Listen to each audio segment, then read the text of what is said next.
Olá, pessoal! Estamos aqui a convite da Secretaria Municipal de Saúde e do PET Equidade. Meu nome é Pedro, sou terapeuta ocupacional, preceptor do PET. E eu sou a Flávia, assistente social, trabalhadora de saúde mental e trabalhadora na atenção primária à saúde e estou preceptora do PET Equidade. Bora lá? Pedro, e esse tema, né, saúde mental dos trabalhadores e trabalhadoras, é algo que vem, acredito eu, para agregar, inclusive, de construção de políticas públicas para a população trabalhadora.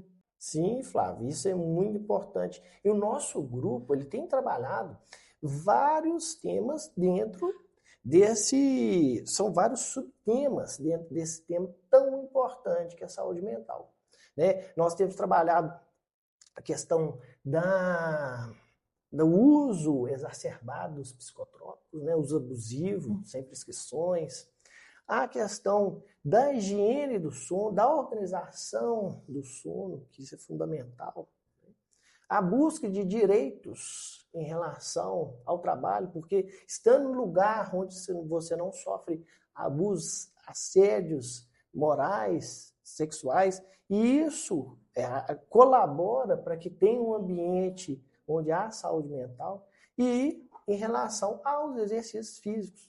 Isso tudo é muito importante, né, para ter uma qualidade de vida pensando na saúde do trabalhador. Mas e para você, Flávio? Sim, eu sei da sua longa trajetória em relação à saúde mental, né, e agora na atenção primária. Eu queria que você falasse um pouco por que esse tema saúde mental e de onde que vem isso também. Não tem do nada e o contexto histórico disso. Então, Pedro, é importante, eu gosto sempre de frisar, né, mesmo como assistente social, mas como trabalhadora e militante da saúde mental, hoje na atenção primária e preceptora, como você bem colocou, eu gosto de afirmar o seguinte: não se dá para falar de saúde mental sem falar da luta antimanicomial e sem falar de políticas de direitos.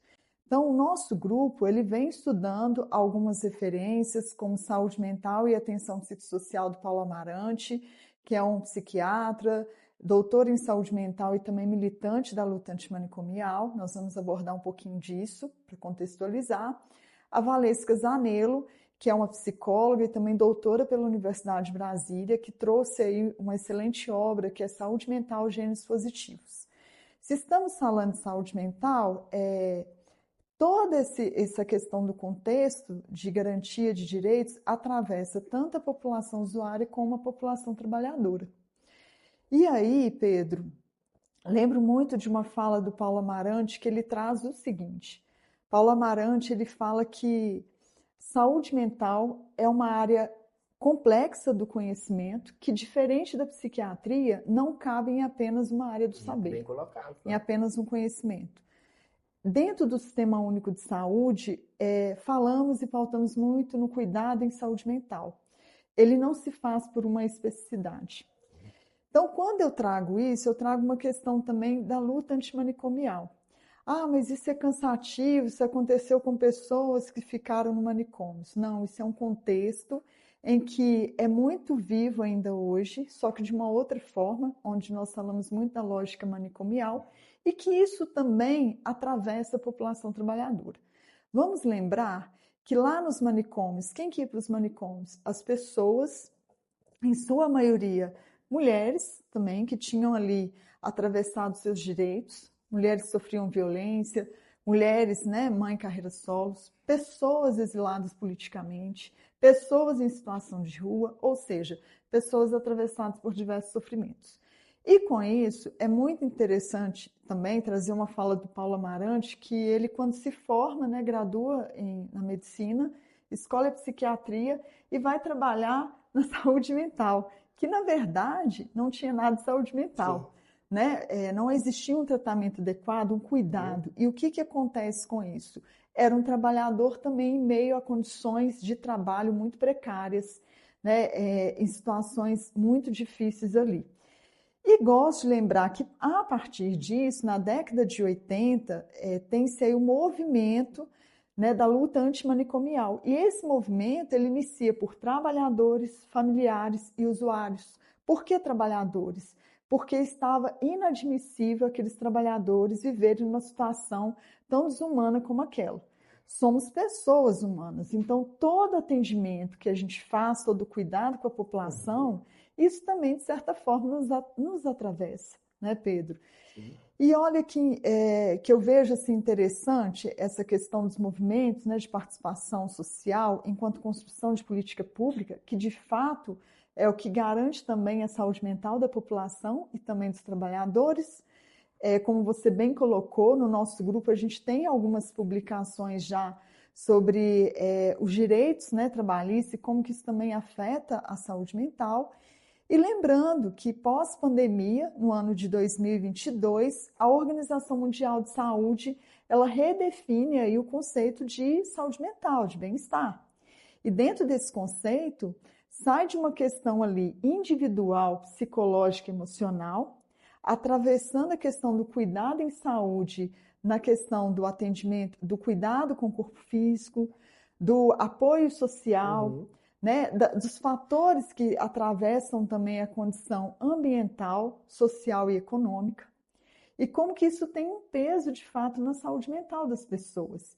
E ainda assim, dentro da nossa temática e das subjetividades em relação ao público que fica mais, né, suscetível ao adoecimento, vem a Valesca Zanello, que traz nessa obra dela algo muito interessante, que é ela faz um recorte das pessoas que mais adoecem, com a saúde, tem um maior adoecimento de saúde mental.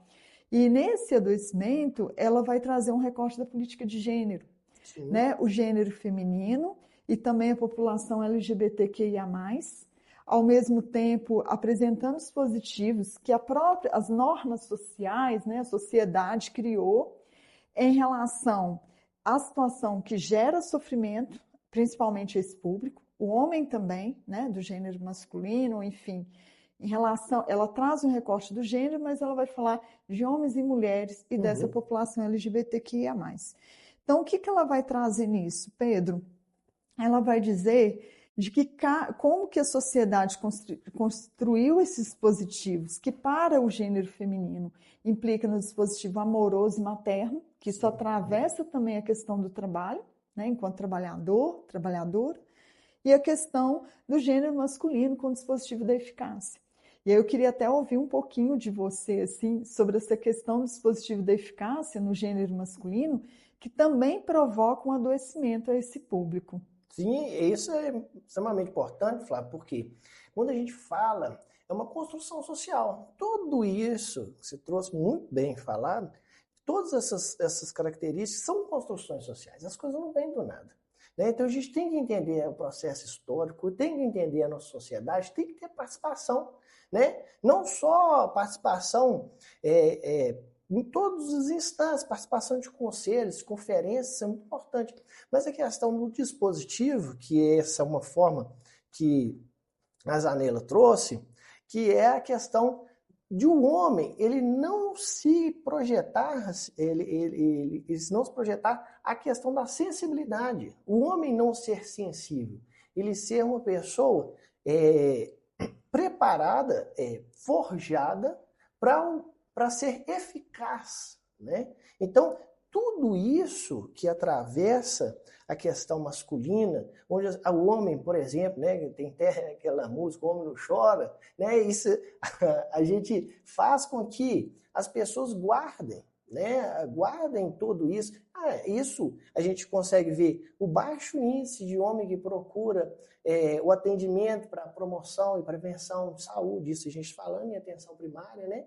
Então, tudo isso, eu acredito que é muito importante a gente entender e o que o homem pode se expor, a sensibilidade, entender que ele sofre também, né? Então, essas construções que se fazem do homem em relação a esse dispositivo de eficácia também geram um adoecimento. Né? E eu acho que assim, é interessante mostrar, por exemplo, igual teve um curso recente, né, sobre prevenção de suicídio, mostrando que o homem, quando ele no sofrimento mental e nesses processos abruptos, ele tem uma tendência a cometer, né, o autoextermínio, de maneira muito mais violenta, né? Uhum. Maneira muito mais violenta, e muitas vezes não se sabe que aquilo estava no processo de adoecimento, né? Acomete sem poder ter esse controle, ter esse cuidado, né? Assim, então a gente tem que ter essa vigilância também desse processo, entender dessa construção social, né? Eu estava querendo entender em relação a esse julgamento moral disfarçado de valores tradicionais. O que isso pode acarretar no ambiente de trabalho? Então, Pedro, o que eu vejo, assim, primeiro lembrando que estamos dentro de uma sociedade ainda de uma estrutura machista e racista, onde o maior público que sofre com isso são as mulheres, e, coincidência ou não, dentro do que Zanello traz, né, a função de cuidado sempre foi muito destinada às mulheres, por isso também fala-se de uma sobrecarga. E se pegamos aí pela questão das políticas de saúde, por exemplo, o maior número de pessoas empregadas hoje são mulheres. E que também tem um atravessamento aí da interseccionalidade, não só do gênero, mas a questão da cor. Explica um pouquinho dessa palavra, interseccionalidade. A interseccionalidade, ela acontece quando uma pessoa ela sofre por uma situação, por exemplo, de gênero. Mas se essa pessoa, além de ter o gênero que sofre, ela ainda ter a cor e ter uma condição também de deficiência, ela acaba sofrendo mais por isso, né? Então, isso é o que a gente fala que atravessa ali, colocando a pessoa ainda numa situação ainda maior de risco. Então, dentro dessa questão do ambiente de trabalho, eu vejo que é muito importante, todos nós, né? Mas principalmente, e não é só uma questão de ser homem, de fazer essas falas, mas a gente ter cuidado com piadinhas, né? Não colocar julgamento de valores, às vezes está ali conversando sobre uma situação de atendimento, faz uma crítica que esbarra também naquele colega profissional que vivencia uma situação bem semelhante. Então, esses tipos de cuidado. E outra questão, reservar um espaço também de reunião para conversar sobre as dificuldades mesmo, né? Lembrando que a estrutura machista não é só uma questão do homem. Muitas mulheres reforçam a estrutura machista, inclusive na questão da sobrecarga, da sobrecarga mesmo da mulher, que atravessa a questão tanto do trabalho, né, que se destina a algumas funções que a mulher deve fazer, quanto na questão mesmo do trabalho em casa. Então, fica essa dica aí também para as mulheres, que elas consigam já trabalhar isso no ambiente, né, familiar, por exemplo, que cuidar do ambiente que vive não é uma função só da mulher. E que as próprias crianças e adolescentes que estão naquela casa, outros familiares, também podem contribuir de uma forma. Não para ajudar a mulher, mas no sentido de que aquele é um ambiente que todos devem contribuir. Flávio, você me lembrou de uma situação interessante, que quando eu tive a minha filha recentemente, são 20 dias de licença, e eu pedi mais um mês para dividir as tarefas, né? Bem falado, porque a gente fala muito, já está no consciente processo do machismo estrutural. Ele fala ajudar, né? Não, a tarefa da casa é dividida. Mas a gente sabe que na prática não acontece isso, né? Infelizmente. É um desafio. Mas muitas pessoas falam assim, vai pegar férias mais 20 dias, não entendendo? Vai ficar à toa em casa? Não. Isso é colaborar no processo